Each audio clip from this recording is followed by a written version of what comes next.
So slavery is back in Britain once more, but it is not, uh, the usual historic suspects that are doing this. It is someone else. And we'll be talking about that. But first, a little prelude about slavery more generally in Britain's role, because I always like to correct this narrative. Uh, British involvement in the slave trade, we followed the Portuguese's lead and indulged in a little bit of slavery. However, the African countries in which we bought slaves, if you'd watched Roots, you'd think that we went over there with nets and caught people sort of pottering about in the bushes, but that's not really how it worked. All of the African kingdoms in West Africa relied on slavery. They didn't really cultivate the land. They didn't really, create industry. The basis for all of their kingdoms was on human capital. So the person who owned the most people was the most powerful, and so a lot of the West African economy relied on slaves, and those, is incentivized, and so they would go out, raid a neighboring tribe who were a different ethnicity, or just, not the person who is ruling the current kingdom, and capture them, and then they would either employ them themselves or eventually sell them to the Europeans. But what happened to the slaves that they had no use for is they would eat them. And this leads to amusing accounts of, well, amusing in a dark sense, not in an actual sense, whereby the slaves that had been bought by the Europeans for transport to the colonies and the Caribbean and the likes believed that we were buying them to eat them, when actually we were not. But yes, this led to a situation when we eventually abolished slavery that the King of Dahomey, which is modern-day Benin, wrote to Queen Victoria saying, "How can you end something that my entire kingdom is based on? You can't do this to us. This is going to make us destitute. This is going to collapse our kingdom." And yes, it goes to show that actually the trade was alive and well, and in many ways, European involvement could have prevented certain people getting eaten. Food for thought, if you pardon the pun. But that's not what we're talking about today. I just wanted to preface it with that. This is a story about a UN judge who forced a woman to work as a slave. And of course, we're told that the UN is the paragon of virtues, that they are the ultimate arbiters of morality, and particularly a UN judge. They're going to have to be the most moral of the moral. They are morality, like I am the law. They're that sort of embodiment of it. That's what we're told anyway. Well, let's have a look at this story, shall we? A United Nations judge deceived a young woman into coming to the UK to work as her slave while she studied at the University of Oxford. I wonder how... like how Oxford is now admitting slavers into their ranks. I wonder which programme or diversity initiative she used to get into this. It's not easy to get into Oxford. Lydia Mugambe, you can get a clue as to who she is from that second name, is accused of taking advantage of her status over her alleged victim in the most egregious way. So, spoiler alert, that's not a native British person doing this. It is alleged she prevented the young Ugandan woman from holding down steady employment and forced her to work as her maid and to provide childcare for free. Many people in Africa still do this sort of thing. And in fact, there are more slaves in Africa now than there ever were under the colonial slave trade, almost like it wasn't the Europeans doing it in the first place.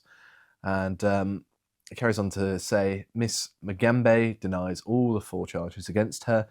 Prosecutors allege that from the outset, Miss Mugambe, who is also a High Court judge in Uganda, had the intention of obtaining someone to make her life easier at the least possible cost to herself.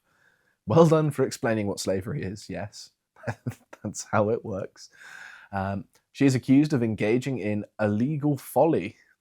I've not seen that before. With Ugandan Deputy High Commissioner John Leonard Mugowa, in which they conspired to arrange for the young woman to come to the UK. The pair are alleged to have participated in a very dishonest trade-off in which Mr. McGurwer, allegedly arranged for the Ugandan High Commission, to sponsor the woman's entrance into the UK in exchange for Miss Magamba attempting to speak to a judge who was in charge of legal action Mr. McGurwer was named in. As not only slavery, but bribery. Yes, peak UN moment here. Peak Africa moment too. Miss Magamba is also accused of arranging the alleged victim's travel with a view to her being exploited, and of attempting to intimidate her alleged victim into dropping the case. Seems like a lovely lady, I'm sure. She's the perfect person to adjudicate moral cases. Oxford Crown Court heard that the defendant had previously told police she had diplomatic immunity and could not be arrested due to her work as a judge in Uganda and at the UN. Jurors were told the Metropolitan Police's diplomatic team was contacted and confirmed Magamba had no registered diplomatic immunity in the UK. I can't believe they actually checked that. It's like, oh, really? Oh, you just... Okay, never mind. Have a nice day, ma'am. Carry on with your slave. According to a UN profile page, Miss Magamba was appointed to the body's judicial roster in May of 2023, 3 months after police were called to her address in Oxfordshire. So she's appointed to the UN after being caught having a slave. Opening the case on Monday, Caroline Horhy, getting all the difficult to pronounce names here, Casey, said Miss Magamba took advantage of her status over her alleged victim in the most egregious way. I think that's fair to say. She used her knowledge and her power to deceive the alleged victim into coming into the UK, taking advantage of her naivety to induce and deceive her into working for her for nothing. It's always worth mentioning that the more migration there is, the more slavery there is. And so if you're against slavery, believe it or not, I am against slavery. I don't agree with it. Look at the consequences to, the United States. They would be much better off if they didn't indulge in it. She added that the judge, who had been studying for a PhD in law, had created a situation where her alleged victim was deprived of the opportunity to support herself. The trial is expected to last 3 weeks and continues. So what we're seeing here is an entirely imported cultural practice. Even someone who is supposedly, a senior judge in the UN is a judge in Uganda. Well, she's meant to be upholding, the law.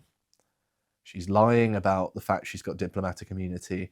She's coaxing people into the country to then enslave them. Now, it seems fairly obvious to me that were we not to import these people, we wouldn't have these problems, and that these problems are endemic in their host country and not here.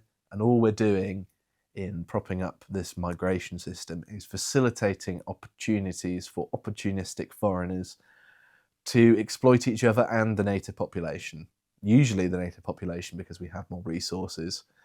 But yes, I thought it was an interesting case that's probably not going to get much attention because, let's be honest, the fact that these are African people involved doesn't necessarily help the narrative that British people are evil and uniquely evil for colonialism and the transatlantic slave trade, which, in many ways, we participated in it in a much more moral way than the natives in Africa were, in that they weren't going out to capture people and then getting them in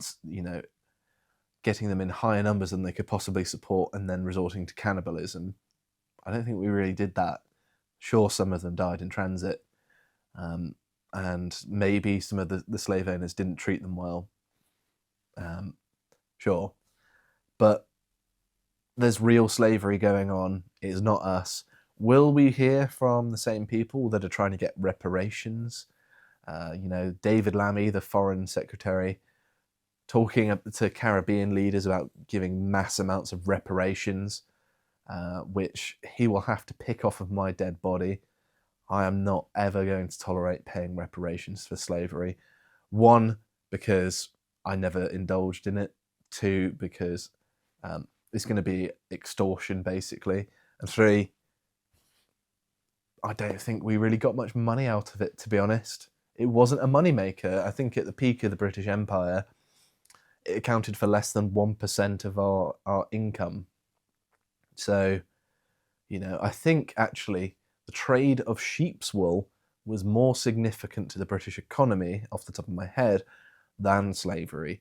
And I thought it was interesting because none of the people who claim to be so appalled by slavery will be bringing this up and saying it's disgusting, because it's not about slavery, it's about extorting resources from the natives to them and their people. It's an ethnically directed attack because it means that they can attack white people with resources and direct it to Africans without them, and we're stupid enough to even entertain it in the first place.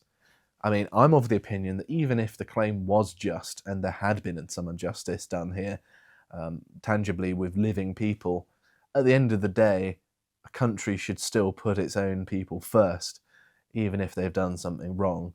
And if it means the country as a whole has to pay up money for things, many, many people who haven't partaken in it, then don't do it.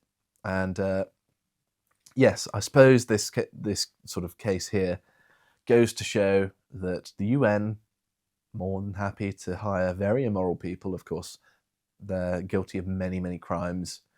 They're known for things like sex tourism, for example. Well, I mean, tourism, it'll be the UN people stationed in places and things like that.